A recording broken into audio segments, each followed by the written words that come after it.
Morning mga ka-farmers.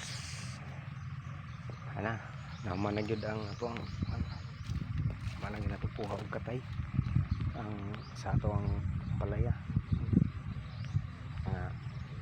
Kuan nga palaya kaning ani mo na siya. Katay siya diri.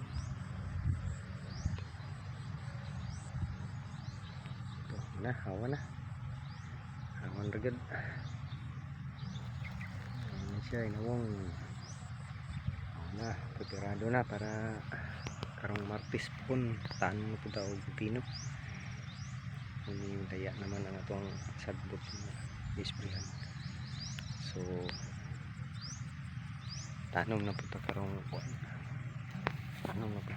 Martes pun sa Gis sa June ka kuan pa maka ano na po tagkuan pipino sa ta, then kalug na sa pipino balik po ta og palaya para scrap sa ta,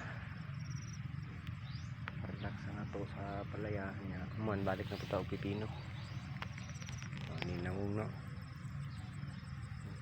na man gud hawa na ta na yung kuan.